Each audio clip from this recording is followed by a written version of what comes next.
Sahabat beriman yang dirahmati Allah, syukur alhamdulillah kita bertemu lagi di channel ini. Pada kesempatan yang berbahagia ini, mari sejenak kita luangkan waktu kita untuk bersama-sama menyimak kajian atau tausiah yang sangat luar biasa yang akan disampaikan oleh guru kita. Tentunya banyak sekali ilmu, hikmah, dan manfaat yang bisa dijadikan pelajaran dalam kehidupan kita sehari-hari. Penasaran siapa beliau? Mari kita simak bersama. Selamat mendengarkan. Bapak-bapak, ibu-ibu, saudara-saudara kaum muslimin rahimakumullah. Dunia ini penuh dengan berbagai macam kesibukan. Sejak dari petani yang turun ke ladang, pedagang yang berangkat ke pasar, pelajar yang menuju sekolah, sampai kepada pegawai yang berangkat ke kantor, seluruhnya tidak lain untuk mencari sesuatu yang bernama bahagia. Setiap orang menginginkan kebahagiaan, dan tidak seorang pun menginginkan kesengsaraan dalam kehidupan ini. Namun nyatanya tidak setiap orang yang ingin bahagia mengetahui jalan yang harus ditempuhnya untuk sampai kepada kebahagiaan itu. Maka pada kesempatan pertemuan kali ini, saya ingin menyampaikan sebuah hadis dari junjungan kita baginda Nabi besar Muhammad sallallahu alaihi wasallam yang termuat dalam kitab Mukhtarul Ahadits An-Nabawiyah, di mana beliau bersabda, arba'un min sa'adatil mar'i. Ada 4 perkara yang merupakan tanda dari orang bahagia. Saya mau tanya, di antara saudara-saudara yang hadir di sini, apa ada yang kepengen jadi orang sengsara? Ya. Seluruhnya tentu ingin mendapatkan kebahagiaan. Maka menurut resep dari Nabi kita, tanda orang bahagia itu 4. Jadi kalau saudara ingin bahagia, harus mempunyai 4 perkara ini. Yang pertama, orang bahagia itu kata Nabi, darun wasi'un. Punya rumah biar bagus asal gede. Enak ngaturnya. Daripada sudah punya rumah kecil, adanya di pinggir kali, gubuk, kalau hujan bocor, miring lagi, kiamat. Loh, kalau gitu Islam materialis dong. Hadis ini boleh diartikan dengan makna hakiki, arti yang sebenarnya. Boleh diartikan dengan makna majazi, arti kiasan. Kalau dia diartikan dengan arti kias, maka yang dimaksud darun wasi'un ay qalbun wasi'un. Rumah yang luas tidak lain daripada hati yang lapang. Karena di situ kunci kebahagiaan yang sebenarnya. Walaupun kita cuma tinggal di petak berukuran 2 kali 3 meter, kalau hati kita luas-luas rasanya rumah itu. Tapi biar rumah kita halamannya saja puluhan ribu hektar, ada kolam renangnya, kamar tidurnya tidak lagi terhitung. Kalau hati yang menempati rumah itu sempit, maka akan terasa sempit jugalah rumah itu. Tempat bergantungnya tidak lain adalah hati. Marilah kita mencoba melihat berbagai pandangan orang tentang bahagia ini. Ada orang menyangka bahwa bahagia itu kalau dia mendapatkan harta yang sebanyak-banyaknya. Siapa yang banyak harta, dialah raja. Apa yang dia mau, seluruhnya bisa dibeli. Keamanannya, dia bisa menyewa petugas. Seluruh fasilitas untuk menyenangkan kehidupannya bisa dibeli. Pendeknya, hartalah segala-galanya dalam kehidupan. Sampai ada pepatah mengatakan, innad darahima fil amakini kulliha taksur rijala mahabatan wa jalala. Sesungguhnya harta, dinar, dirham, uang di mana-mana selalu bikin hebat orang yang memilikinya. Coba lihat, orang yang punya duit sama yang enggak punya duit, jangan gaya hidupnya, gaya jalannya aja lain. Wahia lisanun liman arada fasahatan, wahia silahun liman arada qitala. Uang adalah senjata yang paling ampuh bagi orang yang mau pergi perang, dan lidah yang paling fasih bagi orang yang mau bicara. Kalau bicara dengan lidah macet, cobalah bicara dengan harta, lancar. Sampai ada pepatah demikian, segalanya bisa diatur dengan harta. Maka di kalangan orang yang berpandangan semacam itu, seluruh kegiatan hidupnya hanya terfokus kepada bagaimana mengumpulkan harta yang sebanyak-banyaknya. Tidak peduli halal haram, tidak kenal sore pagi siang dan malam, tidak sempat sujud, jauh dari agama, jauh dari kehidupan yang bersifat ruhaniyah, jauh dari Allah dan sebagainya. Sampai dalam Al-Quran dikelompokkan dalam kelompok yang dinamakan lumazah. Allazi jama'a malahu wa'addadah yahsabu anna malahu akhladah. Mereka mengumpul-ngumpulkan harta sebanyak-banyaknya dan menyangka bahwa harta yang banyak itu dapat mengekalkan hidupnya, mengekalkan kekayaannya, mengekalkan kebahagiaannya. Saudara hadirin yang berbahagia, kalau pandangan hidup ini benar, artinya kalau harta memang merupakan satu-satunya hal yang dapat membuat orang bahagia, tentu di rumah mewah tidak akan pernah ada tangis derita. Tentu di satu tempat di mana fasilitas hidup serba menunjang tidak ada yang namanya penderitaan. Tapi suka dan duka, sedih dan gembira, senyum dan tawa adalah milik setiap orang, baik dia punya harta maupun dia tidak punya harta. Nyatalah bahwa harta semata-mata bukan merupakan jaminan bahwa orang akan bahagia, walaupun tanpa harta orang sulit untuk bahagia. Saya mau cerita, ada orang super kaya, namanya Aristotle Onesimus, raja tanker Yunani. Dia punya kapal tanker saja konon sampai 11 banyaknya. Punya perusahaan penerbangan yang disebut Olympic Airlines. Punya hotel di berbagai kota besar di dunia ini, sejak dari New York, London, Paris, Rome dan sebagainya. Bahkan punya pulau yang dia namakan Pulau Scorpio. Ini kan namanya sudah kaya nggak tanggung-tanggung, punya pulau. Nah, dia punya 2 orang anak, yang satu laki-laki namanya Alexander, yang satu perempuan namanya Maria Onesimus. Seluruh harapannya tertumpah kepada anak lakinya Alexander ini, yang akan meneruskan usahanya, meneruskan kekayaannya, meneruskan dinastinya. Apa yang terjadi? Ternyata anak yang dia harapkan yang bernama Alexander ini mati muda dalam kecelakaan pada waktu dia olahraga. Apa olahraganya? Namanya olahraga anak orang kaya, golongan jet set. Olahraganya olahraga pesawat terbang. Jatuh, ya nggak kapungut, habis mati. Tinggal satu anak perempuannya, Maria Onesimus. Tapi anak perempuan ini juga malah urakan. Terakhir dia pacaran, bahkan kemudian kawin sama orang Rusia. Rupanya Aristotle Onesimus ini broken. Kekayaannya yang berlimpah ruah, perusahaannya yang begitu banyak, siapa yang akan meneruskan? Siapa yang akan menggantikan? Sampai kemudian dia mengurung diri di Pulau Scorpio dan mati di sana secara mengenaskan. Seorang multijutawan, seorang yang super kaya, mati menyendiri di pulau sepi. Ibarat kata pepatah, anak ayam mati di lumbung. Bukan kekurangan makanan, keurugan makanan. Begitu kehidupan Aristotle Onesimus. Dan banyak orang-orang yang sudah demikian kaya sampai dibingungkan oleh kekayaannya sendiri.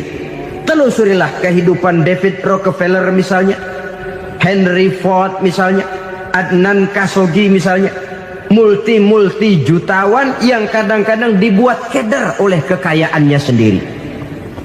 Pantas ketika Imam Ali ditawarkan orang, "Ya Ali, kalau kepadamu disuruh pilih ilmu atau harta, kau pilih mana?" "Ya jelas pilih ilmu dong." "Kenapa?" "Pertama, ilmu kalau kita berikan kepada orang lain tambah, tapi harta kalau kita berikan kepada orang lain kurang. Saudara punya uang 10.000, dibagi orang 5.000, jelas uang saudara berkurang.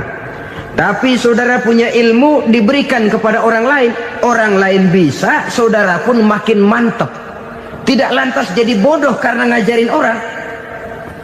Saudara bisa Fatihah lalu mengajarkan orang Fatihah, orang bisa, saudara pun makin hafal. Tidak lantas setelah diajarin orang ilmunya hilang. Begitu datang dia minta orang, tolong ajarin saya Fatihah, udah habis, nggak ada.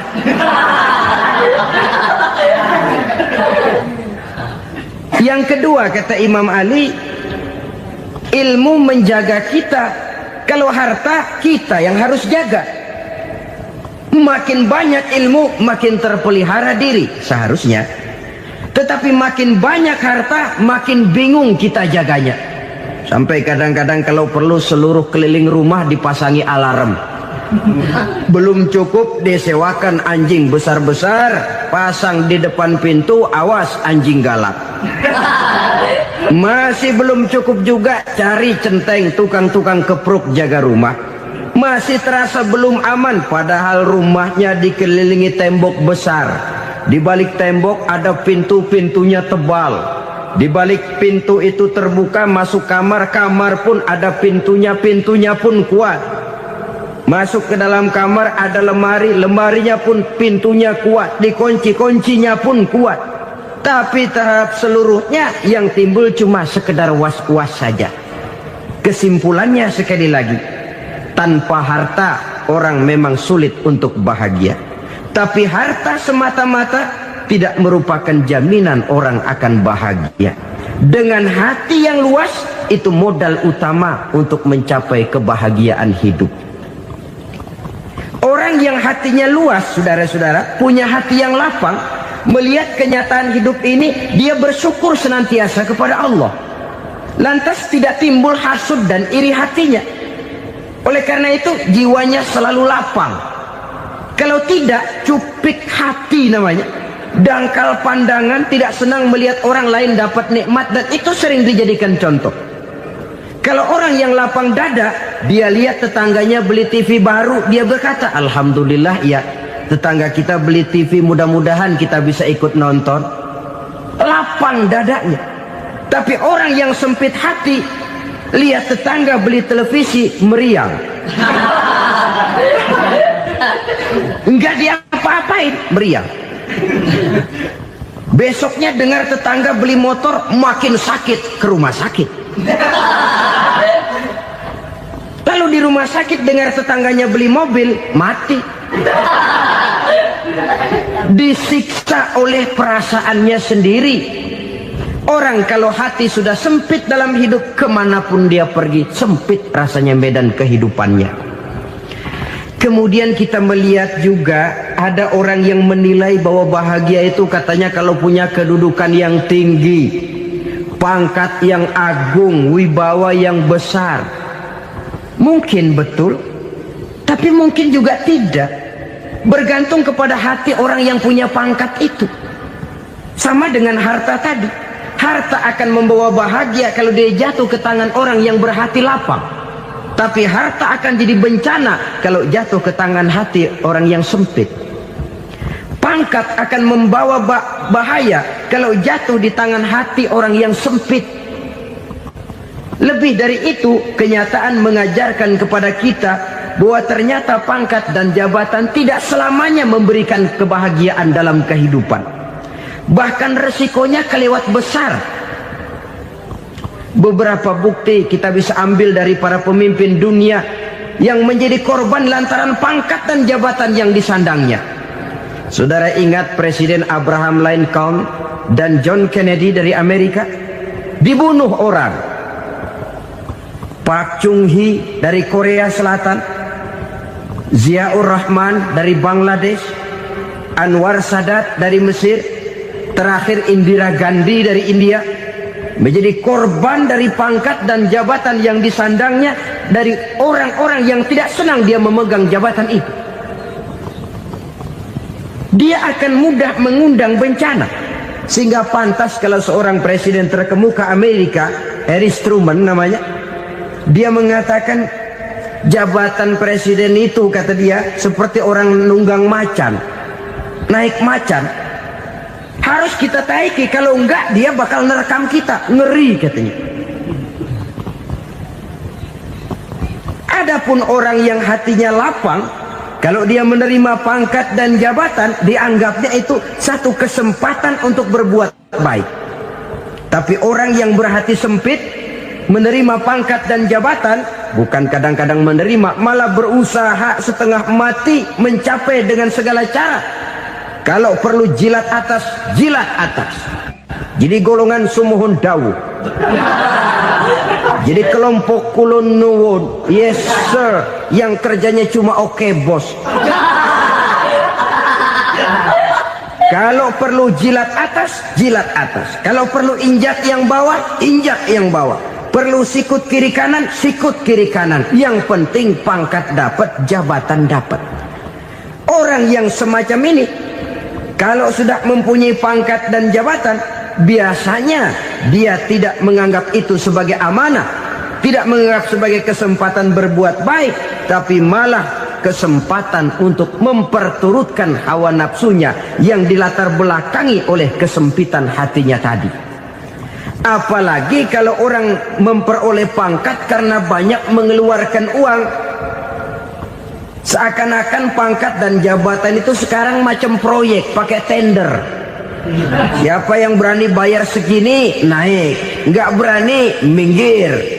Padahal logikanya, kalau orang mencapai satu jabatan karena banyak mengeluarkan uang, hampir bisa dipastikan bahwa setelah jabatan itu dia pegang, langkah pertama yang akan dilakukannya ialah berusaha bagaimana uang yang dia keluarkan supaya kembali. Ya paling kurang pulang modal dulu dong. Soal mikirin rakyat soal nanti, tapi ini modal harus pulang. Itu celakanya kalau orang memperoleh pangkat dan jabatan cuma karena banyak mengeluarkan uang. Jarang orang yang mempunyai keyakinan dan pandangan bahwa pangkat dan jabatan merupakan amanah. Jadi sekali lagi, pangkat dan jabatan mungkin saja membawa kebahagiaan kalau jatuh ke tangan orang yang berhati lapang. Tapi bisa jadi bencana kalau dia jatuh ke tangan orang yang mempunyai hati yang sempit. Dan lagi-lagi stresnya hati yang lapang. Lalu sebagian orang, saudara, ada yang berpandangan katanya bahagia itu kalau jadi orang terkenal, mempunyai popularitas, menjadi idola di kalangan remaja, di kalangan orang tua, di segala lapisan masyarakat. Padahal makin populer orang makin terikat dia. Ya kalau macam kita ini kan nggak punya nama, nggak populer, tengah malam buta mau nongkrong di warung Tegal aman. Tapi pangkat, jabatan, kedudukan, popularitas menyebabkan kita diikat dengan berbagai macam peraturan. Cuma mandi sama ke WC saja yang nggak dikawal.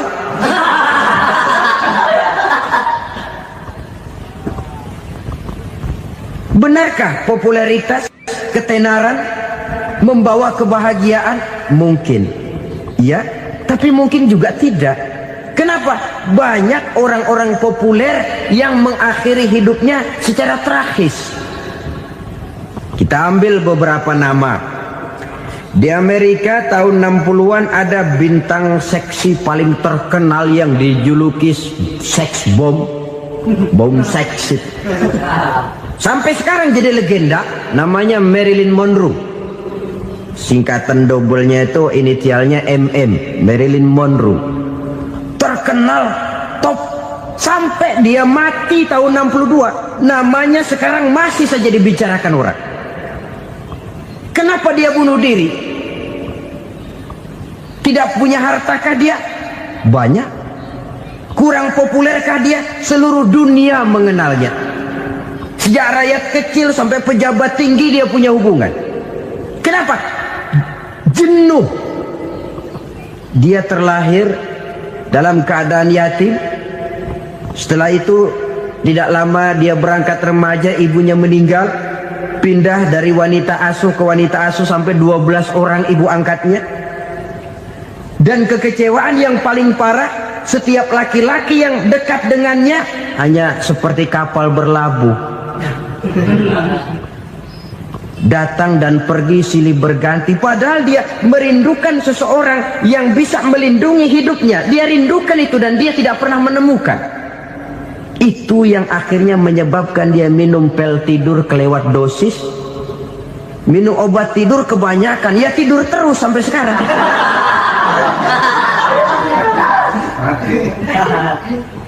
Dia mengakui, saya telah memiliki ketenaran, tapi saya tidak pernah hidup dalam ketenaran itu. Saya pandai main sandiwara, tapi saya ingin hidup dalam alam yang real sebagaimana umumnya orang. Itu yang dia rindukan. Menyusul jejak yang namanya Marilyn Monroe ini, Billie Holiday, saudara kenal tentu, di rumah sakit dirawat. Dia juga minum obat overdosis, mati lagi. Jimi Hendrix minum obat tidur overdosis kelewat batas, mati lagi. Lalu yang menghanyutkan diri di danau, Janis Joplin dan Brian Jones. Ini orang-orang populer, orang-orang terkemuka yang mengakhiri hidup secara tragis, bukan karena tidak terkenal, mungkin karena sudah saking terkenalnya. Contoh paling belakangan, Bruce Lee. Wah, ini tukang-tukang keprok tentu kenal siapa dia. Sampai sekarang pun tabir kematiannya masih merupakan misteri. Dan yang masih hidup juga menunjukkan gejala yang aneh. Michael Jackson, rumahnya di Beverly Hills itu dijaga sedemikian rupa, dan dia selalu curiga kepada setiap makanan harus steril, bersih dari segala macam kimia. Kemana dia pergi, itu tukang-tukang keprok sudah selalu menjaga dan mengawal, dan dia seakan takut menunjukkan mukanya yang asli. Hingga kalau tampil ke tengah di luar show, dia kadang memakai pakaian yang tidak menunjukkan dia yang sebenarnya, takut dikenali orang. Ternyata popularitas sering jadi momok yang meracuni kehidupan manusia. Masya Allah, sangat luar biasa kajian yang sudah disampaikan oleh guru kita. Sahabat beriman yang dimuliakan Allah, tetaplah di channel ini karena kajian ini belum selesai dan masih banyak lagi hal-hal menarik yang akan disampaikan beliau. Tetaplah di channel ini dan mari kita lanjutkan kembali. Selamat mendengarkan. Oleh karena itu, benarlah junjungan kita pada saat beliau mengajarkan orang akan bahagia kalau dia mempunyai hati yang lapang. Nah, sekarang masalahnya untuk mendapatkan hati yang lapang caranya bagaimana? Kita kembali kepada konsep Quran. Allah mengajarkan, ala inna bi dzikrillahi tatmainnul qulub. Ketahuilah bahwa dengan banyak mengingat Allah, hati akan tenang, jiwa akan lapang. Dengan kata lain, dekat dengan agama, merasakan kehadiran Allah dekat dalam hidup. Itu muara pertama untuk mencapai hati yang lapang. Ala inna bi dzikrillahi tatmainnul qulub. Jangan macam orang sekarang ingin mendapatkan ketenangan lalu tapak di puncak gunung, di gua-gua, di tempat sepi. Iyalah kalau nggak ada ular. Kalau tergigit ular berbisa, ketenangan belum, mati jelas itu. Islam positif untuk mendapatkan ketenangan. Ala inna bi dzikrillahi tatmainnul qulubi. Bahwa ketahuilah bahwa dengan banyak mengingat Allah, hati akan tenang, jiwa akan lapang, nuansa pikiran akan luas. Karena yang namanya bahagia ada dimanapun manusia berada. Di kampung ada bahagia, di kota ada bahagia, di ngarai, di lembah, di gunung, di hutan, di lautan, di angkasa luar, dimanapun bahagia itu ada kalau kita bermodalkan hati yang lapang ini. Dan hati akan lapang kalau kita dekat dengan agama. Dekat dengan harta buat sementara hati mungkin tenang, tapi ketenangan yang relatif dan temporer. Apalagi orang tiap kali tambah harta, tiap kali tambah rencana, itu wajar. Mungkin sebelumnya saudara berpikir, kalau punya duit 5.000 enak nih. Begitu punya duit 5.000, aduh sayang kalau 10.000 aja. Tiap kali tambah harta, tiap kali lain rencana. Makin banyak rencana, makin menjauhkan kita dari yang namanya ketenangan. Padahal ketenangan merupakan unsur utama untuk mencapai bahagia. Dan ketenangan itu bermuara dalam hati manusia. Tengoklah kehidupan ini. Orang yang banyak harta dengan orang miskin, berbedakah rasa sakit yang mereka tanggungkan? Rasanya tidak. Walaupun si kaya tidur di kasur empuk berselimutkan sutra mahal, sementara si miskin meringkuk di balai bambu yang keras dan kasar. Apabila maut datang, dia juga tidak pernah pilih bulu. Maut datang menjemput si kaya di singgasana keemasannya, dikelilingi oleh para pengasuh, dayang dan idang serta para pengawal. Dan maut pun datang menjemput si miskin papa, sehingga ia tergelepar di tepian jalan. Kedua-duanya bernama mati. Kalau nyata bahwa sakit yang ditanggung si kaya tidak beda dengan sakit yang ditanggung si miskin, bukan harta semata yang membuat orang bahagia.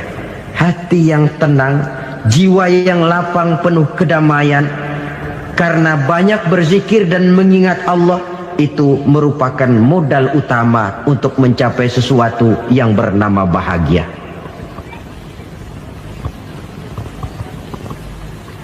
Saudara hadirin yang saya hormati, inilah yang pertama dari 4 ciri yang digambarkan oleh Nabi tentang tanda-tanda orang bahagia. Dan harus berangkat dari yang pertama ini, hati yang lapang. Ini yang harus kita miliki lebih dahulu. Baru nanti akan menyusul kepada poin yang ketiga, kedua, dan selanjutnya. Sebab kalau hati sudah terisi dengan jiwa yang lapang, seluruh persoalan insya Allah akan bisa kita atasi dengan sebagaimana mestinya.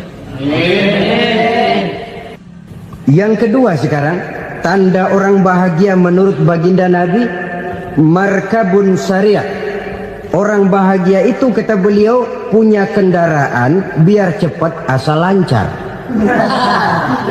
Artinya kemana dia mau pergi mudah. Apa maksud hadis ini? Kalau kita kaji lebih dalam, kendaraan itu kan alat transportasi. Transportasi tidak lain adalah usaha memudahkan komunikasi. Pindah dari situ kepada teori bahwa manusia adalah zon political, makhluk bermasyarakat yang tidak bisa memenuhi kebutuhan hidupnya secara sendirian. Kita memerlukan keberadaan orang lain dalam kehidupan ini. Untuk memakai baju saja kita sudah perlukan petani yang tanam kapas, pabrik yang memintal kapas jadi benang, pabrik yang menenun benang jadi kain, sampai kepada mesin jahit, sampai kepada tukang jahit. Itu cuma untuk memakai pakaian saja. Tidak seorang pun di antara kita yang sanggup memenuhi kebutuhan hidupnya secara sendiri.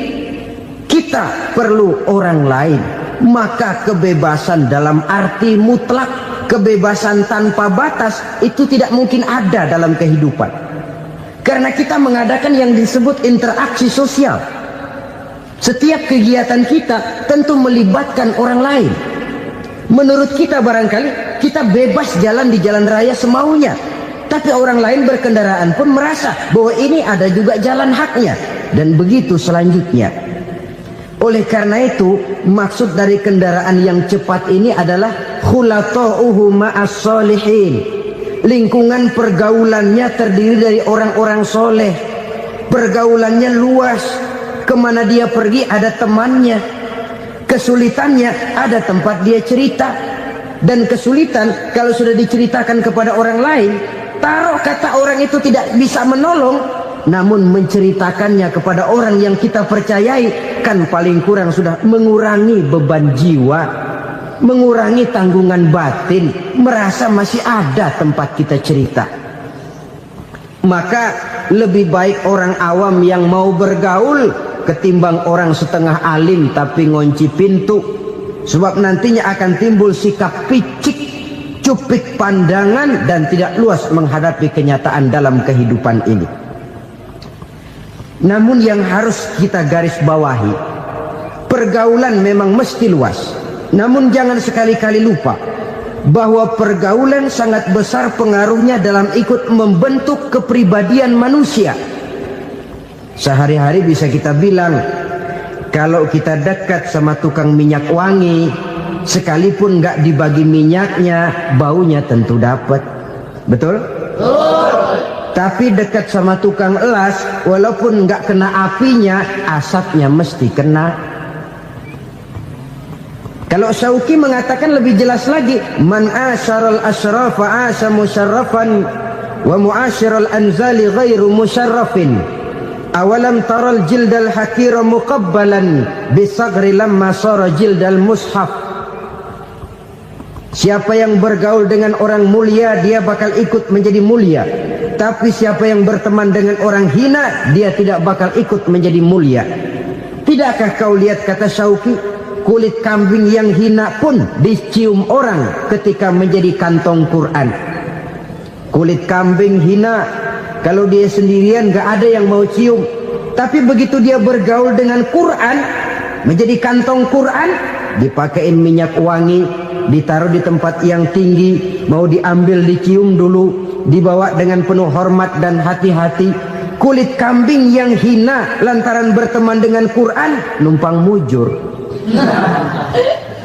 Tapi coba lihat kalau kulit kambing berteman dengan kayu, jadi beduk, habis. Zohor dikemplang, asar dipukul. Itu pun sedikit saja, cuma salah milih teman. Yang temannya Quran dihormati orang, yang temannya kayu lantaran jadi beduk, gelap-gelap subuh orang udah kemplangin.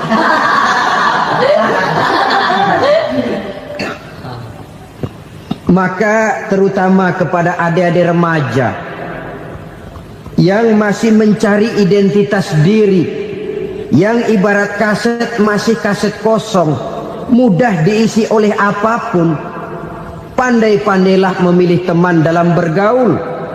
Karena banyak orang yang tadinya baik-baik, ketika terseret dalam pergaulan dengan orang yang tidak baik, kebaikannya menjadi lentur dan luntur. Tapi berapa banyak bajingan-bajingan tengik, orang-orang yang berlumur noda dan dosa, tiap hari melakukan maksiat, namun bergaul dengan orang yang baik-baik, pada akhirnya sedikit demi sedikit beringsut dan berangsur dia terbiasa mengikuti kebaikan-kebaikan. Saya tekankan ini kepada remaja karena mereka masih mencari identitas diri. Apa yang mereka lihat mereka mau, apa yang mereka dengar mereka ingin tahu. Coba lihat kehidupan remaja. Pulang nonton film Rambo, pengen jadi Rambo, gagah, maunya belekai melulu. Pulang nonton film Superman, pengen bisa terbang. Pulang nonton India, nyanyi melulu.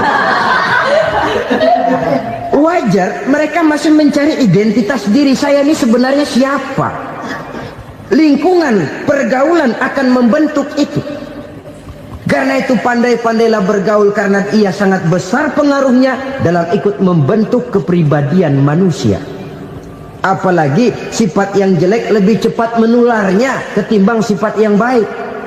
Sifat yang baik, watak yang soleh itu lambat sekali untuk menular. Tapi yang tidak baik, kan prosesnya mah kalau remaja biasanya mula-mula dengar. Karena dengar lalu pengen tahu. Karena pengen tahu lalu ngeliatin. Begitu ngeliatin kan pengen nyobain. Setelah nyobain ketagihan. Nah, ini prosesnya. Yang namanya ganja, morfin, narkotik, awalnya kan begitu. Mula-mula dengar, katanya kalau sudah fly to the sky, sudah melayang ke langit, katanya disitulah puncak kebahagiaan. Mulanya cuma dengar.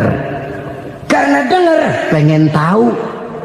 Karena pengen tahu lalu ngeliat, kumpul sama orang yang suka ngeganja. Setelah ngeliat Lah pengen ngerasain. Begitu ngerasain enak juga, ketagihan.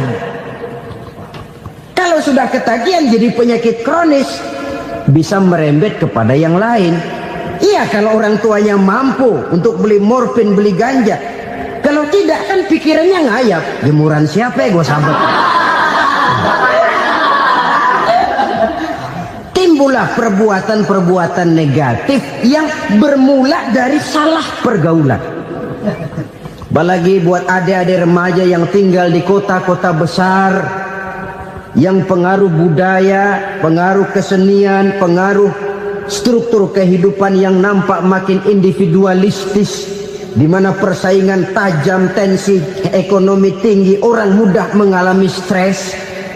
Pandai-pandailah dalam bergaul, sekali lagi, karena ia sangat besar pengaruhnya dalam ikut membentuk kepribadian manusia. Orang bahagia punya kendaraan yang cepat, artinya punya pergaulan yang luas, dan lingkungan pergaulannya terdiri dari orang-orang yang soleh. Kemana dia pergi ada teman, kesulitannya ada tempat dia cerita. Tapi kalau sudah menyendiri, hidup sendiri, kesulitan dipikiri sendiri, bisa mati belum waktunya. Tidak ada tempat berbagi rasa, tidak ada tempat bercerita, tidak ada tempat mengurangi beban dalam kehidupan. Pantas betul kalau Islam sangat menggalakkan dan menganjurkan orang kalau sudah sampai waktunya itu untuk melangsungkan nikah. Kata Nabi, ya ma'syaras syabab man istata'a minkumul ba'at falyatazawwaj. Hai para pemuda, kalau sudah mampu memberi nafkah, kawinlah, nikahlah kamu. Kenapa? Sudah ada teman hidup, tempat berbagi rasa. Kesulitan kalau ada tempat cerita akan lebih ringan ketimbang kita telan sendiri, walaupun bobot kesulitannya sama beratnya. Saudara-saudara kaum muslimin rahimakumullah, inilah ciri yang kedua, punya kendaraan biar cepat asal lancar. Kemana kita mau pergi gampang. Dengan kata lain, setelah hati yang luas, pergaulan yang luas. Dua. Yang ketiga sekarang, tanda orang bahagia itu menurut Nabi, misbahun mudhi'un, punya lampu yang terang. Oh, itu enggak problem. Sekarang sudah zamannya listrik masuk desa, Pak. Lampu sudah terang semua. Betul, kalau itu yang dimaksud. Tapi tidak cuma itu. Karena lampu yang dimaksud di sini, lampu yang akan menerangi seluruh perjalanan hidup. Dan perjalanan hidup itu sudah dimulai sejak kita terlahir ke alam ini, sampai masuk ke alam barzah, kumpul di padang mahsyar, sampai ke akhirat. Lampu yang menerangi itu yang diperlukan. Kalau lampu, katakanlah yang paling top sekarang kan lampu jenis Mercury. Taruhlah itu di rumah kita, dia cuma menerangi rumah kita, menerangi hati pun tidak sanggup. Bila kita masuk ke alam barzah, alam kubur, sanggupkah si Mercury yang begitu terang menerangi alam barzah kita? Tidak sanggup lagi. Sanggupkah lampu yang ratusan watt, bahkan puluhan ribu watt menerangi kehidupan di padang mahsyar?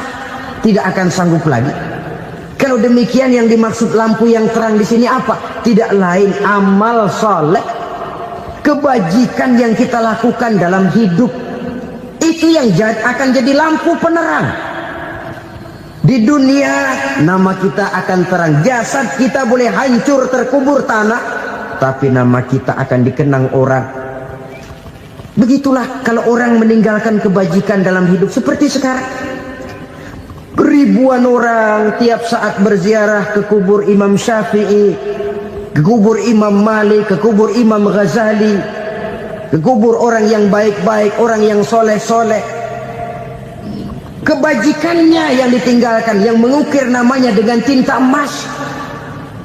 Sehingga saudara sudah terbaring di alam kubur, orang lewat, Allah, ini kuburannya Fulan bin Fulan, dulu ini kebaikannya Masya Allah, saya ikut merasakan. Mari kita mampir sebentar, kita Fatihah. Mohon disampaikan Allah pahalanya kepada almarhum. Al-Fatihah. Itu kalau orang baik-baik. Lalu saudara tanya, Pak, orang mati dikirimin Fatihah apa nyampe pahalanya? Saya jawab, kalau saudara nggak percaya, mati dulu dah. Nanti saya Fatihain, tungguin di sana. Umpama nggak sampai, balik lagi kemari. Sekarang ini kan maunya otak-otakan saja. Kalau nggak masuk otak, nggak percaya. Padahal alam gaib itu nggak bisa diotak-otakin. Sama saja dengan saudara pernah dengar cerita kapal tanpa emas tenggelam tak? Pernah nggak? Di mana? Di laut Masalembo. Begitu ketampo emas tenggelam, ratusan penumpang itu terjun ke laut, dipermainkan gelombang, berjuang menghadapi maut itu. Orang lagi timbul tenggelam di lautan, dihantam ombak, kita tengokin pakai helikopter. Pak, lagi timbul tenggelam ya? Iya, tolongin. Jangan khawatir Pak nih, saya kirim intan Pak, harganya 10 juta. Kira-kira orang yang timbul tenggelam di laut seneng nggak? Tidak. Kan mahal toh intan 10 juta. Kenapa dia nggak senang? Karena intan 10 juta dalam kondisi seperti itu tidak sanggup menyelamatkan dia. Dia akan girang kalau dikirimin ban mobil bekas, dikirimin papan terentang atau bambu. Intan yang 10 juta dia nggak girang. Ban mobil bekas yang 1000 perak, tuh pegang, itu yang dia girang betul. Inilah sebabnya Nabi berkata, mal mayyitu fi qabrihi illa kal ghariqil mutaghawwis. Orang yang meninggal di alam kuburnya seperti orang timbul tenggelam di lautan. Yantaziru da'watan min ahli, menunggu doa dari keluarganya yang masih hidup. Duh, bapak saya sudah meninggal, saya sayang benar sama dia. Kirimin kulkas ke kuburannya Itu sama saja dengan tadi orang tenggelam di lautan dikirimi intan yang harganya 10 juta, tidak sampai. Begitulah kalau kebajikan yang kita tinggalkan dalam hidup, sudah mati pun kubur kita masih diziarahi orang. Tapi kalau jahat yang kita tinggalkan, boro-boro lah orang mau doa lewat dekat kuburan kita juga serem. Tuh bajingan no, dulu mati dipendem di situ tuh. Jangan lewat situ, ntar kesurupan, jangan. Lewat saja orang ngeri. Konon lagi membacakan Fatihah dan mengirimkan doa. Hidup pada hakikatnya adalah kesempatan untuk berbuat baik. Maka sekali kesempatan itu diberikan, manfaatkan dengan sebaiknya. Sebab kesempatan kedua tidak akan pernah ada. Kesempatan berbuat baik di sini, di akhirat sudah pembalasan namanya.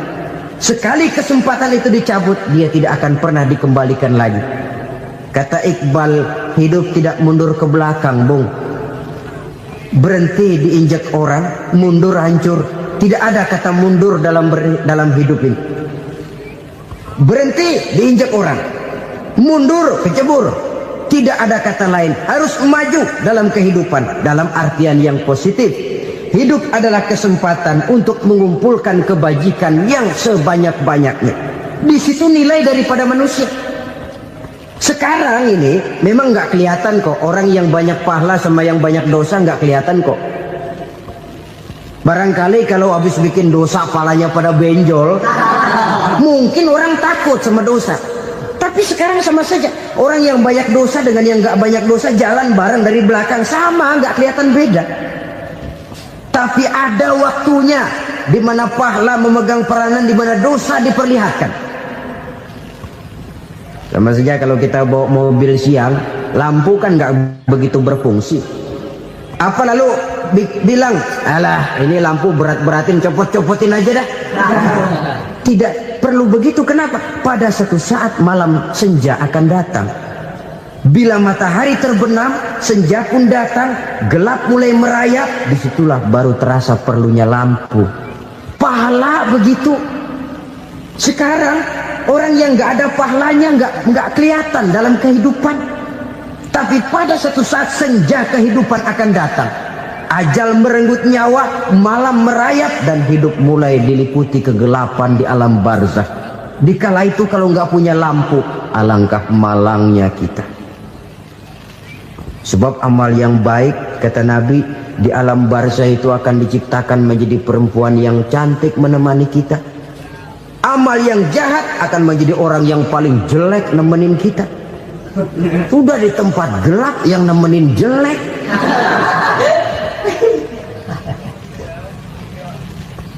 Kaum muslimin rahimakumullah. Kalau demikian masalahnya, tergantunglah kita pandai memanfaatkan waktu. Al-waktu kasayf. Waktu itu cepat sekali. Yang namanya waktu itu tahu-tahu. Tahu-tahu udah tahun 87. Tahu-tahu udah begitu. Tahu-tahu yang kemarin anak-anak sekarang udah pada punya anak. Tahu-tahu saja itu. Begitu cepat waktu berlalu. Kalau tidaklah pandai kita memanfaatkannya, akan rugi kita. Nabi bersabda, "Man kana yaumuhu khairun min amsihi fahuwa rabih." Barang siapa yang hari ini lebih baik daripada hari kemarin, itu orang untung. Hari ini lebih baik daripada kemarin. Bulan ini lebih baik dari bulan kemarin. Tahun ini lebih baik dari tahun kemarin. Itu orang yang beruntung. Tahun kemarin sembayangnya maghrib doang, sekarang udah tambah isya. Tahun kemarin cuman Idul Fitri aja ngancem bener, sekarang udah tambah Jumat, lalu tambah lagi maghrib, tambah lagi isya, dan selanjutnya. Hari ini lebih baik daripada kemarin, itu orang yang beruntung. Wa man kana yaumuhu mislu amsihi fahuwa khasir. Lalu barang siapa yang hari ini sama saja dengan hari kemarin, itu orang rugi. Hari ini sama dengan kemarin, rugi itu. Bulan ini begitu, bulan kemarin begitu, tahun ini begitu, tahun lalu juga begitu. Rugi itu orang. Rugi apa? Rugi umur. Umur tambah, amalan gak pernah tambah.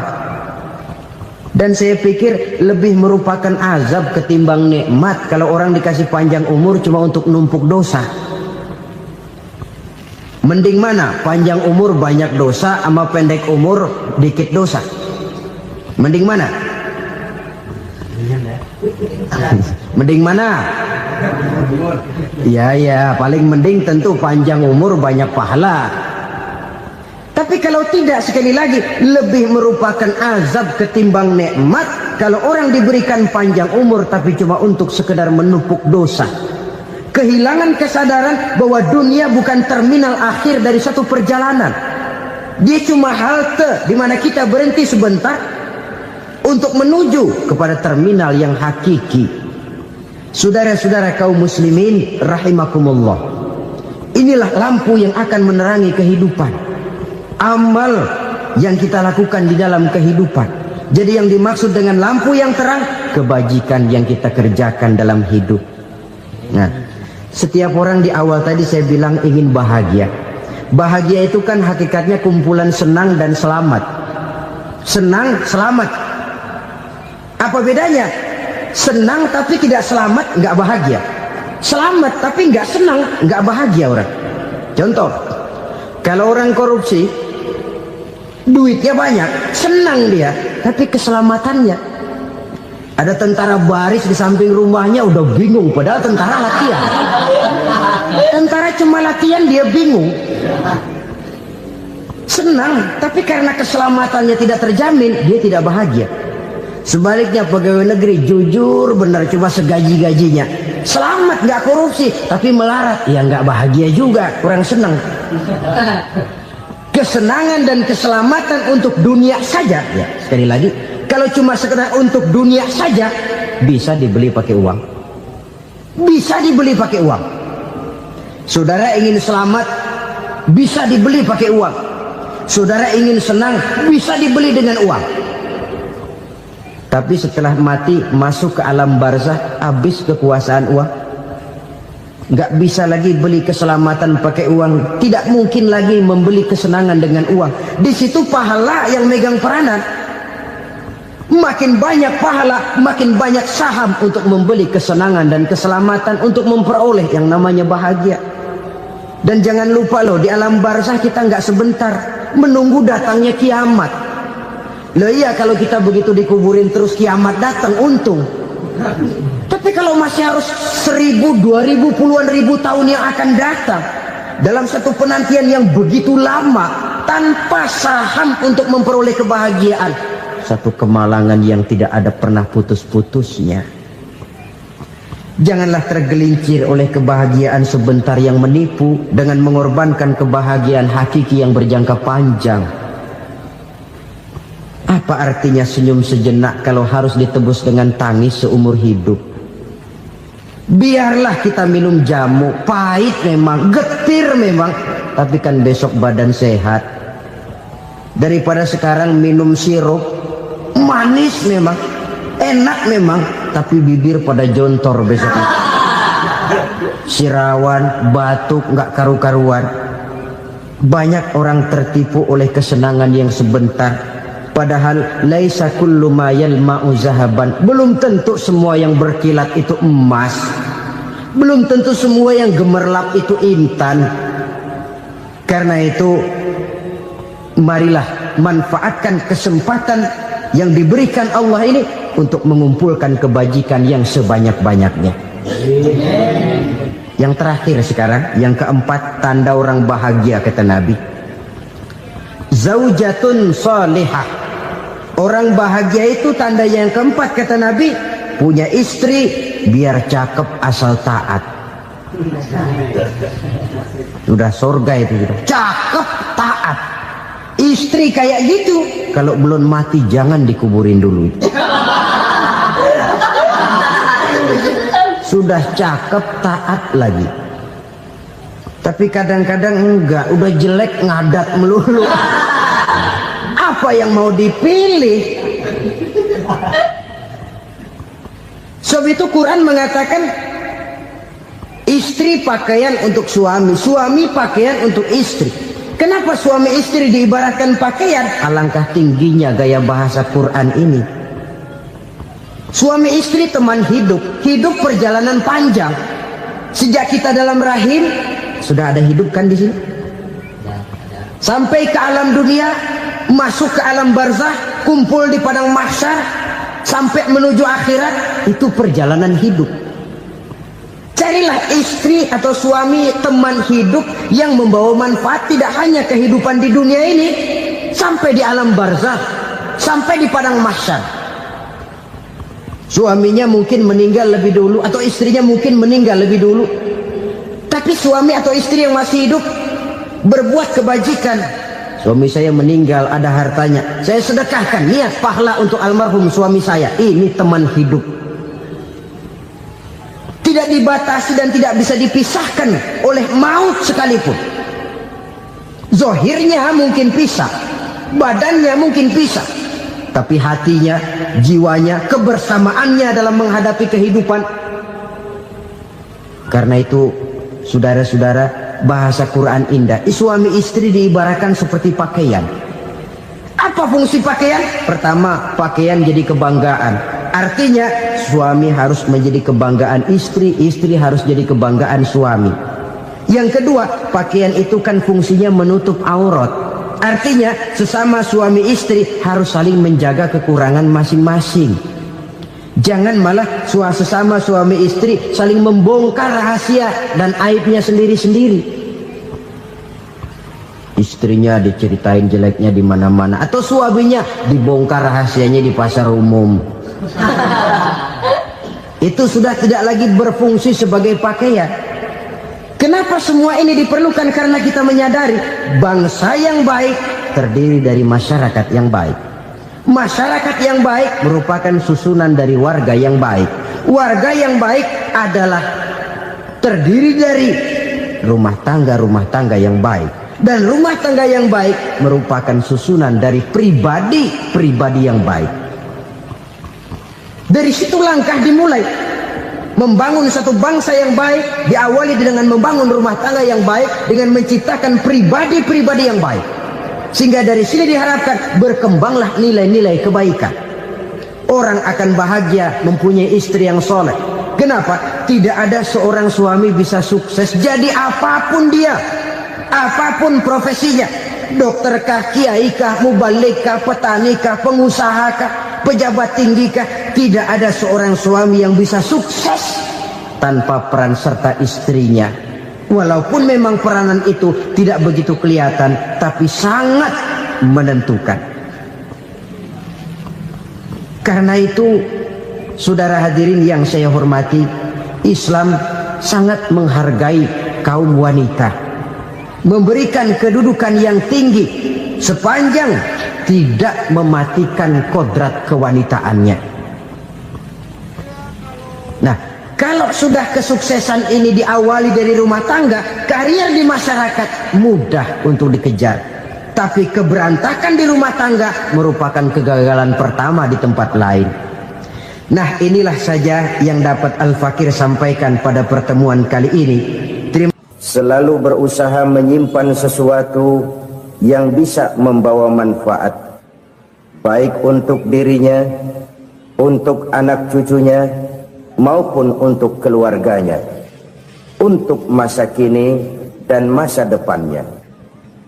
Kadang simpanan itu berbentuk uang, kadang berupa tanah, lain saat berbentuk pabrik, dan lain sebagainya. Sementara masa depan yang paling pasti adalah akhirat. Jika untuk masa depan dunia kita rela memeras keringat, membanting tulang, pergi pagi dan pulang petang, menyimpan uang, menyimpan tanah, menyimpan pabrik, pernahkah kita merenung jika satu saat kiamat datang, kita dibangkitkan dari kubur masing-masing, berdiri di padang mahsyar untuk mempertanggungjawabkan seluruh kegiatan hidup kita di dunia ini, lalu kita akan menuju ke alam akhirat. Sudahkah kita mempunyai simpanan untuk akhirat kita? Pada pertemuan kali ini saya ingin menyampaikan sebuah hadis di mana Rasulullah sallallahu alaihi wasallam bersabda, "Arba'un min kanzil jannah." Simpanan sorga ada 4 macam. Yang pertama, ikhfa'us sadaqah, menyembunyikan sedekah. Saudara-saudara kaum muslimin, sebagaimana yang kita maklum bahwa Allah Subhanahu wa taala melebihkan sebagian rezeki dari kita terhadap yang lain. Ada yang kaya, ada yang setengah kaya, ada yang miskin, ada yang setengah miskin, dan selanjutnya. Ada yang gajinya kecil tapi penghasilannya gede. Ada yang penghasilannya gede tapi nggak punya gaji. Ada juga yang memang gajinya gede dan penghasilannya gede. Kelebihan rezeki merupakan sunnatullah dan tidak harus membuat kita merasa lebih dari yang lain. Bahkan sebaliknya, kelebihan itu harus membuat kita ringan tangan untuk menolong mereka yang memang memerlukan pertolongan. Kalau saudara diberikan ilmu, maka pertanyaan akhirat cuma satu: ilmumu kau amalkan untuk apa? Kalau saudara diberikan umur yang panjang, pengadilan akhirat juga bertanya satu: umurmu kau habiskan di mana?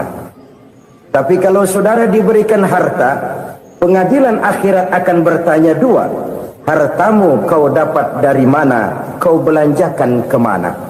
Dari mananya ditanya dan kemananya juga ditanya. Oleh karena kita akan dimintakan pertanggungan jawab, maka amanah yang bernama harta ini harus kita gunakan dengan sebaik-baiknya.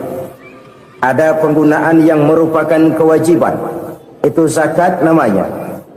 Ada penggunaan yang sewaktu-waktu, itu infak namanya. Ada yang lebih sewaktu-waktu lagi, dan itu sedekah namanya. Zakat dia terikat oleh haul dan nisab, oleh putaran batas waktu dan ukuran dari harta itu sendiri. Sedangkan infak terikat oleh situasi dan kondisi perekonomian seseorang. Sedangkan sedekah tidak terikat dengan apapun. Dalam kondisi seperti apapun kita bisa melakukan sedekah dengan yang terkecil sekalipun. Sampai-sampai Rasulullah sallallahu alaihi wasallam mengajarkan, la tahqiranna minal ma'rufi syai'an walau an talqa akhaka biwajhin talik. Atau ada hadis, tabassumuka fi wajhi akhika laka sadaqah. senyumanmu kepada temanmu adalah sedekah. Jadi untuk melakukan sedekah tidak harus dalam berbentuk uang. Dengan ilmu kita bisa sedekah, dengan tenaga kita bisa bersedekah, dengan pikiran kita bisa bersedekah, bahkan senyum kepada teman itu pun sedekah. Jadi kalau sedekah dengan uang memang belum punya uang, nyengir aja banyakin. Itu asal pada tempatnya, jangan lalu ketemu tiang listrik cengengesan. Tentu tidak pada tempatnya dan tidak wajar. Nah, sedekah yang paling dicintai Allah adalah sedekah yang disembunyikan. Artinya jauh dari sifat riya. Kan kadang-kadang ada orang sedekah itu disebutkan namanya, apa tidak bagus? Kalau memang niatnya ikhlas, ya bagus-bagus saja. Untuk memberikan sugesti kepada yang lain. Si Fulan bin Fulan nyumbang sekian, diumumkan. Boleh kalau niatnya untuk memberikan rangsangan kepada yang lain supaya dia menyumbang lebih besar dari orang tadi. Tapi kalau itu mendatangkan riya, maka sedekah yang paling dicintai Allah adalah sedekah yang disembunyikan. Tangan kiri saja tidak tahu apa yang diberikan oleh tangan kanan. Sedekah yang dilakukan dengan ikhlas akan merupakan perbendaharaan surga, tersembunyi dari pandangan orang lain, tidak seorang pun tahu. Karena memang sikap yang baik adalah melupakan kebaikan dan mengingat kesalahan. Itu salah satu ciri orang bahagia. Orang yang selalu mengingat kesalahannya dan berusaha melupakan segala kebaikannya. Kalau dia akan ada kebaikan, dia tidak bisa ikut, dia merasa rugi karena dia merasa belum pernah berbuat baik. Tapi kalau akan melakukan kesalahan baru, dia ingat kesalahan yang sudah-sudah, sehingga terhalang baginya untuk melakukan satu kesalahan baru. Demikianlah saudara-saudara, bahwa Allah melebihkan rizki sebagian kita dari yang lain, agar terjadi tolong-menolong dalam kehidupan ini. Jadi kesenjangan yang nature, kesenjangan yang alami, itu sunnatullah. Ada yang kaya, ada yang miskin, ada yang kelas menengah. Nah, kenapa lalu sekarang kita berusaha mengentaskan kemiskinan? Oleh karena adanya kesenjangan struktural. Kalau yang kaya bisa semakin kaya, kenapa yang miskin tidak bisa naik jadi ikut sedikit kaya? Sebab pada dasarnya Islam adalah agama yang sejak turunnya sudah berupaya memerangi kemiskinan. Bahkan dikatakan kemiskinan itu mendekatkan kepada kekufuran. Orang kalau miskin udah dekat banget sama kafir. Gampang menjadi kafir. Berapa banyak saudara-saudara kita yang oleh karena soal perut, oleh karena soal materi, terpaksa meninggalkan dan menanggalkan akidahnya. Menjual petunjuk yang diberikan Allah dengan hak kesenangan dunia yang cuma sebentar ini. Na'udzubillah, thumma na'udzubillah. Jadi makin kita sembunyikan satu sedekah, semakin banyak perbendaharaan kita di surga. Sedekah yang paling dicintai Allah adalah sedekah yang disembunyikan. Malahan ada seorang sufi, dia punya kebiasaan kalau pergi sholat Jumat dia bawa uang, itu uang dia taruh di bawah tikar masjid. Dia niat sedekah kepada siapa saja yang nemuin itu duit. Maksudnya apa? Supaya yang nemuin nggak tahu siapa yang punya duit. Demikian dia saking ingin menyembunyikan sedekahnya. Karena sifat riya itu bisa memakan amal kita sendiri. Riya itu termasuk menyebut-nyebut kebaikan kita. Orang yang suka nepuk dada, sedikit-sedikit ngitungnya kalau nggak gua. Tuh kalau nggak gua tuh. Tuh yang belas itu kalau nggak gua, kalau nggak gua. Iya kalau nggak lu kenapa emang? Orang yang suka menepuk jasa. Tuh biasanya memang begitu saudara-saudara. Kalau perang lagi berkecamuk, orang nggak sempat ngaku jadi pahlawan. Tapi begitu perang selesai, yang kagak kenal bedil ngaku pahlawan.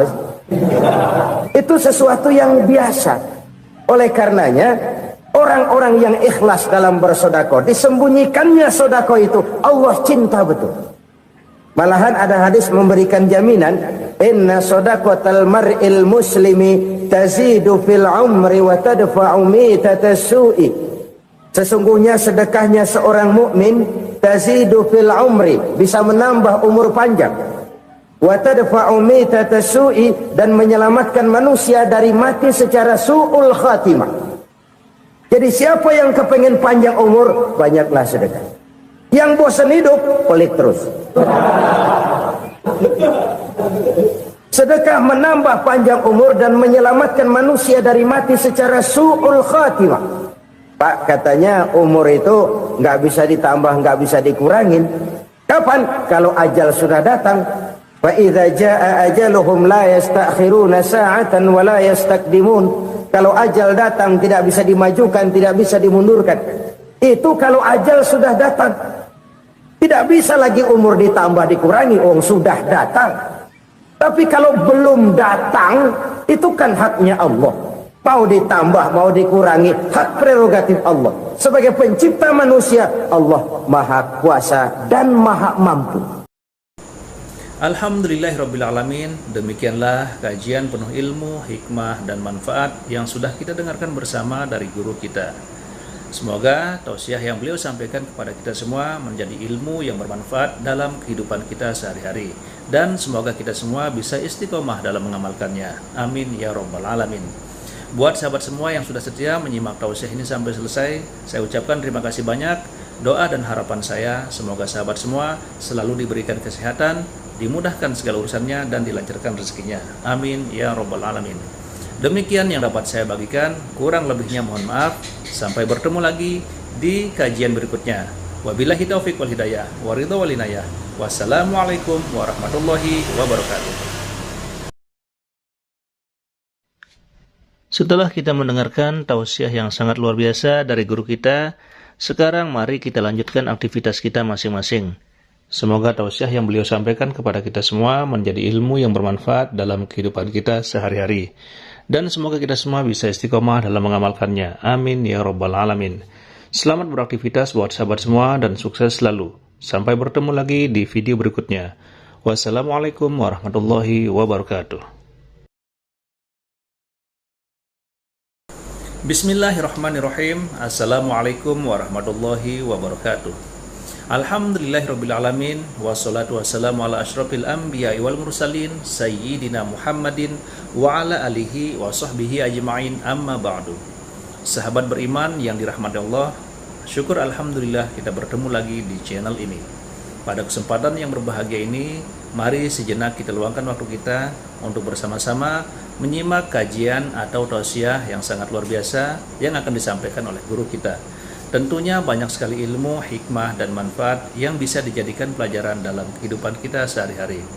Penasaran siapa beliau? Mari kita simak bersama. Selamat mendengarkan. Bapak-bapak, ibu-ibu, saudara-saudara kaum muslimin, rahimakumullah.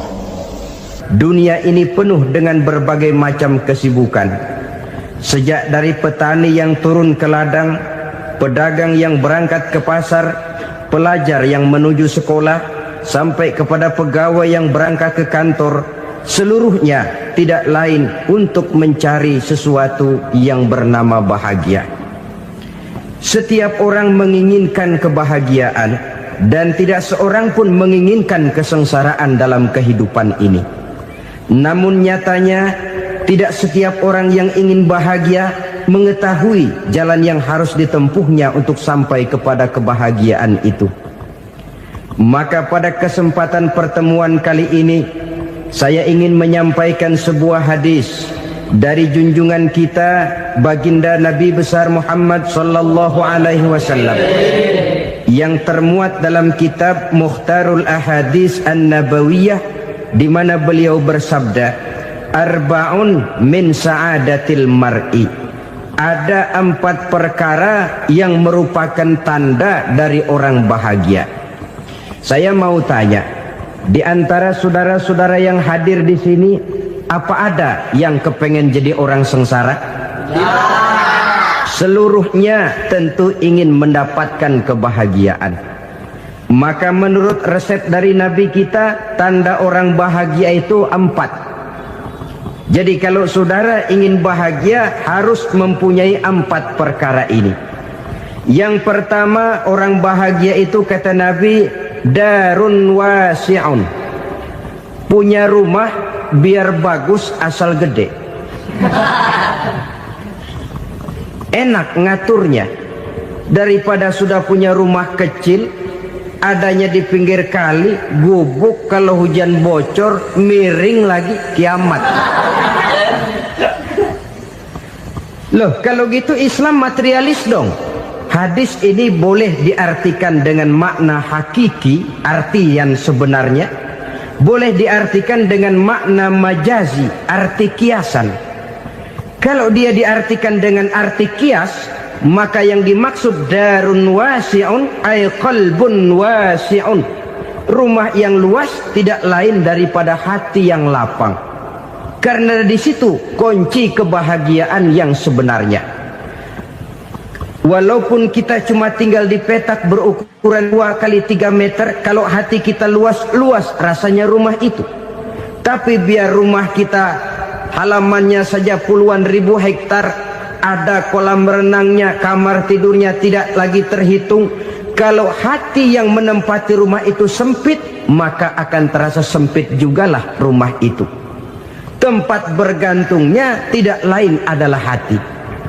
Marilah kita mencoba melihat berbagai pandangan orang tentang bahagia ini. Ada orang menyangka bahwa bahagia itu kalau dia mendapatkan harta yang sebanyak-banyaknya. Siapa yang banyak harta, dialah raja. Apa yang dia mau seluruhnya bisa dibeli. Keamanannya dia bisa menyewa petugas.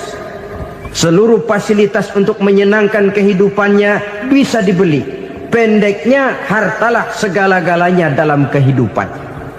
Sampai ada pepatah mengatakan, innad darahima fil amakini kulliha taksur rijala mahabatan wa jalala.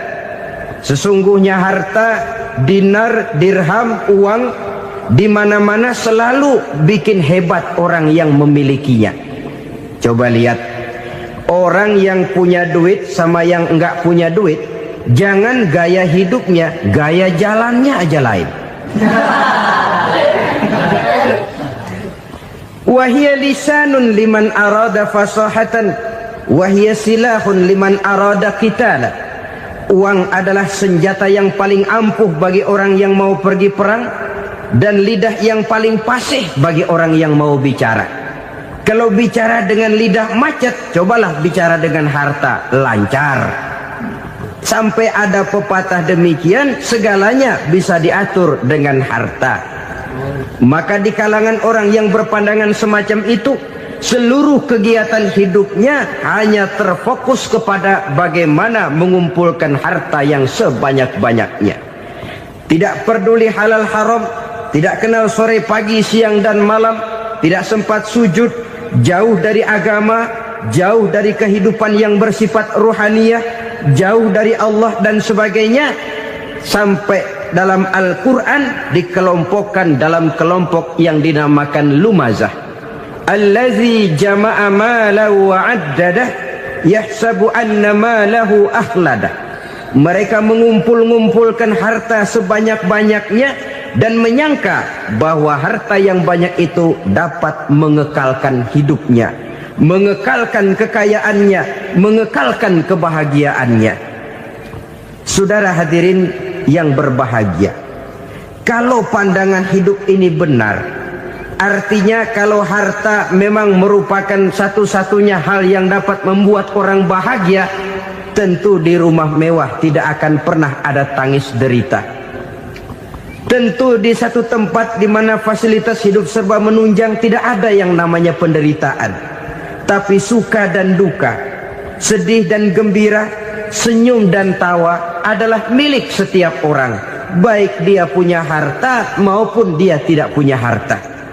Nyatalah bahwa harta semata-mata bukan merupakan jaminan bahwa orang akan bahagia. Walaupun tanpa harta orang sulit untuk bahagia. Saya mau cerita, ada orang super kaya. Namanya Aristotle Onesimus, raja tanker Yunani. Dia punya kapal tanker saja konon sampai 11 banyaknya. punya perusahaan penerbangan yang disebut Olympic Airlines, punya hotel di berbagai kota besar di dunia ini, sejak dari New York, London, Paris, Rome dan sebagainya. Bahkan punya pulau yang dia namakan Pulau Scorpio. Ini kan namanya sudah kaya nggak tanggung-tanggung, punya pulau. Nah, dia punya 2 orang anak, yang satu laki-laki namanya Alexander, yang satu perempuan namanya Maria Onassis. Seluruh harapannya tertumpah kepada anak lakinya Alexander ini, yang akan meneruskan usahanya, meneruskan kekayaannya, meneruskan dinastinya. Apa yang terjadi? Ternyata anak yang dia harapkan yang bernama Alexander ini mati muda dalam kecelakaan pada waktu dia olahraga. Apa olahraganya? Namanya olahraga anak orang kaya, golongan jet set. Olahraganya olahraga pesawat terbang. Jatuh, ya nggak kapungut, habis mati. Tinggal satu anak perempuannya, Maria Onassis. Tapi anak perempuan ini juga malah urakan. Terakhir dia pacaran, bahkan kemudian kawin sama orang Rusia. Rupanya Aristotle Onassis ini broken. Kekayaannya yang berlimpah ruah, perusahaannya yang begitu banyak, siapa yang akan meneruskan? Siapa yang akan menggantikan? Sampai kemudian dia mengurung diri di Pulau Scorpio dan mati di sana secara mengenaskan. Seorang multi jutawan, seorang yang super kaya, mati menyendiri di pulau sepi. Ibarat kata pepatah, anak ayam mati di lumbung. Bukan kekurangan makanan, keurugan makanan. Begitu kehidupan Aristotle Onassis. Dan banyak orang-orang yang sudah demikian kaya sampai dibingungkan oleh kekayaannya sendiri. Telusurilah kehidupan David Rockefeller misalnya, Henry Ford misalnya, Adnan Khashoggi misalnya. Multi jutawan yang kadang-kadang dibuat keder oleh kekayaannya sendiri. Pantas ketika Imam Ali ditawarkan orang, "Ya Ali, kalau kepadamu disuruh pilih ilmu atau harta, kau pilih mana?" Ya jelas pilih ilmu dong. Kenapa? Pertama, ilmu kalau kita berikan kepada orang lain tambah. Tapi harta kalau kita berikan kepada orang lain kurang. Saudara punya uang 10.000, dibagi orang 5.000, jelas uang saudara berkurang. Tapi saudara punya ilmu, diberikan kepada orang lain bisa, saudara pun makin mantap. Tidak lantas jadi bodoh karena ngajarin orang. Saudara bisa Fatihah lalu mengajarkan orang Fatihah, orang bisa, saudara pun makin hafal. Tidak lantas setelah diajarin orang ilmunya hilang. Begitu datang dia minta orang, "Tolong ajarin saya Fatihah," udah habis, nggak ada.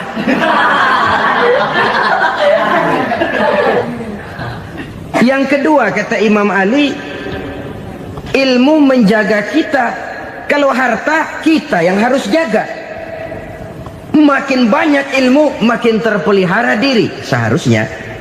Tetapi makin banyak harta makin bingung kita jaganya. Sampai kadang-kadang kalau perlu seluruh keliling rumah dipasangi alarm. Belum cukup disewakan anjing besar-besar, pasang di depan pintu, awas anjing galak. Masih belum cukup juga, cari centeng tukang-tukang kepruk jaga rumah. Masih terasa belum aman, padahal rumahnya dikelilingi tembok besar. Di balik tembok ada pintu-pintunya tebal. Di balik pintu itu terbuka masuk kamar, kamar pun ada pintunya, pintunya pun kuat. Masuk ke dalam kamar ada lemari, lemarinya pun pintunya kuat, dikunci, kuncinya pun kuat. Tapi terhadap seluruhnya yang timbul cuma sekedar was-was saja. Kesimpulannya sekali lagi, tanpa harta orang memang sulit untuk bahagia. Tapi harta semata-mata tidak merupakan jaminan orang akan bahagia. Dengan hati yang luas, itu modal utama untuk mencapai kebahagiaan hidup. Orang yang hatinya luas, saudara-saudara, punya hati yang lapang, melihat kenyataan hidup ini, dia bersyukur senantiasa kepada Allah. lantas tidak timbul hasud dan iri hatinya. Oleh karena itu jiwanya selalu lapang. Kalau tidak, cupik hati namanya, dangkal pandangan, tidak senang melihat orang lain dapat nikmat, dan itu sering dijadikan contoh. Kalau orang yang lapang dada, dia lihat tetangganya beli TV baru, dia berkata, alhamdulillah ya, tetangga kita beli TV, mudah-mudahan kita bisa ikut nonton. Lapang dadanya. Tapi orang yang sempit hati, lihat tetangga beli televisi, meriang. Enggak diapa-apain, meriang. Besoknya dengar tetangga beli motor, makin sakit, ke rumah sakit. Lalu di rumah sakit dengar tetangganya beli mobil, mati. Disiksa oleh perasaannya sendiri. Orang kalau hati sudah sempit dalam hidup, kemanapun dia pergi, sempit rasanya medan kehidupannya. Kemudian kita melihat juga ada orang yang menilai bahwa bahagia itu katanya kalau punya kedudukan yang tinggi, pangkat yang agung, wibawa yang besar. Mungkin betul, tapi mungkin juga tidak. Bergantung kepada hati orang yang punya pangkat itu. Sama dengan harta tadi. Harta akan membawa bahagia kalau dia jatuh ke tangan orang yang berhati lapang. Tapi harta akan jadi bencana kalau jatuh ke tangan hati orang yang sempit. Pangkat akan membawa bahaya kalau jatuh di tangan hati orang yang sempit. Lebih dari itu, kenyataan mengajarkan kepada kita bahwa ternyata pangkat dan jabatan tidak selamanya memberikan kebahagiaan dalam kehidupan. Bahkan resikonya kelewat besar. Beberapa bukti kita bisa ambil dari para pemimpin dunia yang menjadi korban lantaran pangkat dan jabatan yang disandangnya. Saudara ingat Presiden Abraham Lincoln dan John Kennedy dari Amerika? Dibunuh orang. Park Chung-hee dari Korea Selatan, Ziaur Rahman dari Bangladesh, Anwar Sadat dari Mesir, terakhir Indira Gandhi dari India, menjadi korban dari pangkat dan jabatan yang disandangnya dari orang-orang yang tidak senang dia memegang jabatan itu. Dia akan mudah mengundang bencana. Sehingga pantas kalau seorang presiden terkemuka Amerika, Harry Truman namanya, dia mengatakan jabatan presiden itu, kata dia, seperti orang nunggang macan, naik macan. Harus kita taiki, kalau enggak dia bakal nerekam kita, ngeri katanya. Adapun orang yang hatinya lapang, kalau dia menerima pangkat dan jabatan, dianggapnya itu satu kesempatan untuk berbuat baik. Tapi orang yang berhati sempit, menerima pangkat dan jabatan, bukan kadang-kadang menerima, malah berusaha setengah mati mencapai dengan segala cara. Kalau perlu jilat atas, jilat atas. Jadi golongan sumuhun dawuh. Jadi kelompok kulon nuwun, yes sir, yang kerjanya cuma oke bos. Kalau perlu jilat atas, jilat atas. Kalau perlu injak yang bawah, injak yang bawah. Perlu sikut kiri kanan, sikut kiri kanan. Yang penting pangkat dapat, jabatan dapat. Orang yang semacam ini, kalau sudah mempunyai pangkat dan jabatan, biasanya dia tidak menganggap itu sebagai amanah, tidak menganggap sebagai kesempatan berbuat baik, tapi malah kesempatan untuk memperturutkan hawa nafsunya yang dilatar belakangi oleh kesempitan hatinya tadi. Apalagi kalau orang memperoleh pangkat karena banyak mengeluarkan uang. Seakan-akan pangkat dan jabatan itu sekarang macam proyek, pakai tender. Siapa yang berani bayar segini, naik. Nggak berani, minggir. Padahal logikanya, kalau orang mencapai satu jabatan karena banyak mengeluarkan uang, hampir bisa dipastikan bahwa setelah jabatan itu dia pegang, langkah pertama yang akan dilakukannya ialah berusaha bagaimana uang yang dia keluarkan supaya kembali. Ya paling kurang pulang modal dulu dong. Soal mikirin rakyat, soal nanti, tapi ini modal harus pulang. Itu celakanya kalau orang memperoleh pangkat dan jabatan cuma karena banyak mengeluarkan uang. Jarang orang yang mempunyai keyakinan dan pandangan bahwa pangkat dan jabatan merupakan amanah. Jadi sekali lagi, pangkat dan jabatan mungkin saja membawa kebahagiaan kalau jatuh ke tangan orang yang berhati lapang.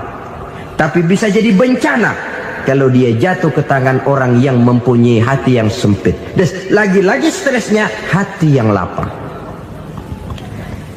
Lalu sebagian orang, saudara, ada yang berpandangan katanya bahagia itu kalau jadi orang terkenal, mempunyai popularitas, menjadi idola di kalangan remaja, di kalangan orang tua, di segala lapisan masyarakat.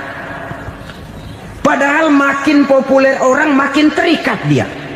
Ya kalau macam kita ini kan nggak punya nama, nggak populer, tengah malam buta mau nongkrong di warung Tegal aman. Tapi pangkat, jabatan, kedudukan, popularitas menyebabkan kita diikat dengan berbagai macam peraturan. Cuma mandi sama ke WC saja yang nggak dikawal.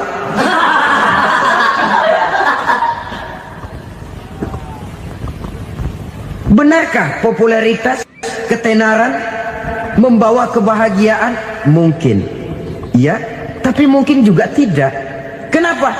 Banyak orang-orang populer yang mengakhiri hidupnya secara tragis.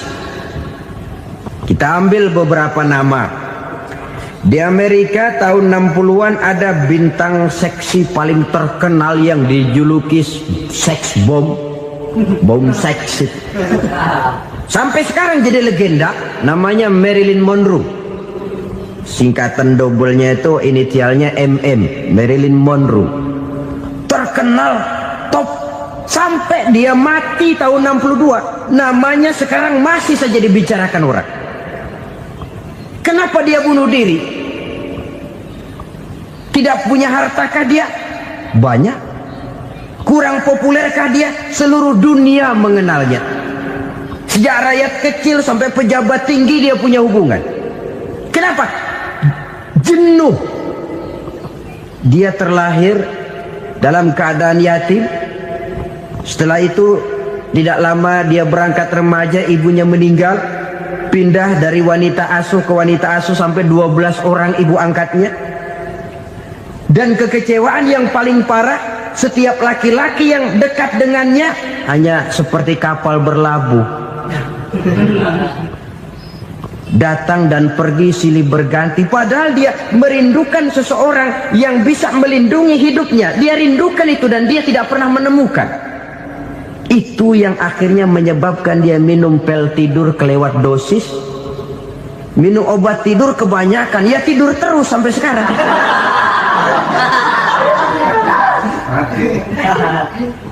Dia mengakui,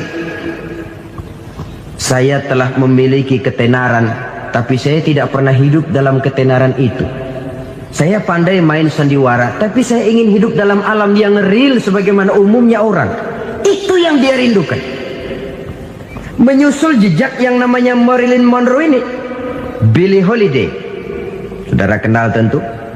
Di rumah sakit dirawat. Dia juga minum obat overdosis, mati lagi. Jimi Hendrix minum obat tidur overdosis kelewat batas, mati lagi.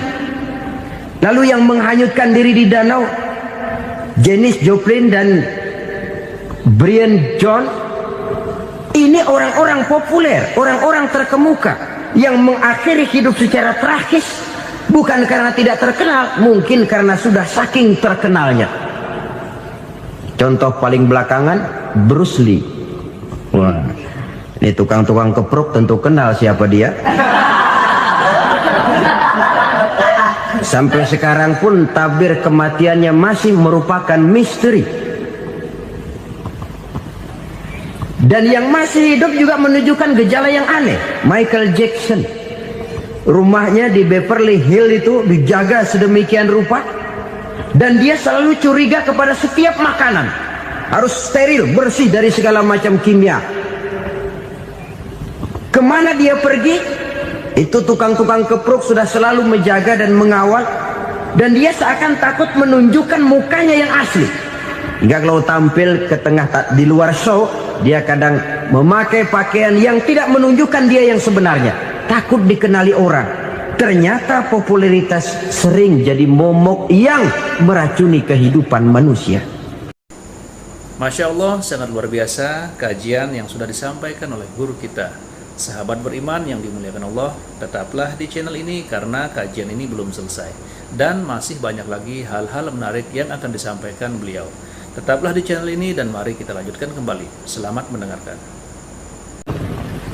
Oleh karena itu, benarlah junjungan kita pada saat beliau mengajarkan orang akan bahagia kalau dia mempunyai hati yang lapang. Nah, sekarang masalahnya untuk mendapatkan hati yang lapang caranya bagaimana? Kita kembali kepada konsep Quran. Allah mengajarkan, ala inna bidzikrillahi tatmainnul qulub. Ketahuilah bahwa dengan banyak mengingat Allah, hati akan tenang, jiwa akan lapang. Dengan kata lain, dekat dengan agama, merasakan kehadiran Allah dekat dalam hidup. Itu muara pertama untuk mencapai hati yang lapang. Ala inna bidzikrillahi tatmainnul qulub. Jangan macam orang sekarang ingin mendapatkan ketenangan lalu tapak di puncak gunung, di gua-gua, di tempat sepi. Iyalah kalau nggak ada ular. Kalau tergigit ular berbisa, ketenangan belum, mati jelas itu. Islam positif untuk mendapatkan ketenangan. Ala inna bidzikrillahi tatmainnul qulubi. Bahwa ketahuilah bahwa dengan banyak mengingat Allah, hati akan tenang, jiwa akan lapang, nuansa pikiran akan luas. Karena yang namanya bahagia ada dimanapun manusia berada. Di kampung ada bahagia, di kota ada bahagia, di ngarai, di lembah, di gunung, di hutan, di lautan, di angkasa luar, dimanapun bahagia itu ada kalau kita bermodalkan hati yang lapang ini. Dan hati akan lapang kalau kita dekat dengan agama. Dekat dengan harta buat sementara hati mungkin tenang, tapi ketenangan yang relatif dan temporer. Apalagi orang tiap kali tambah harta, tiap kali tambah rencana. Itu wajar. Mungkin sebelumnya saudara berpikir, kalau punya duit 5.000 enak nih. Begitu punya duit 5.000, aduh sayang kalau 10.000 aja. Tiap kali tambah harta, tiap kali lain rencana. Makin banyak rencana, makin menjauhkan kita dari yang namanya ketenangan. Padahal ketenangan merupakan unsur utama untuk mencapai bahagia. Dan ketenangan itu bermuara dalam hati manusia. Tengoklah kehidupan ini. Orang yang banyak harta dengan orang miskin, berbedakah rasa sakit yang mereka tanggungkan? Rasanya tidak. Walaupun si kaya tidur di kasur empuk berselimutkan sutra mahal, sementara si miskin meringkuk di balai bambu yang keras dan kasar. Apabila maut datang,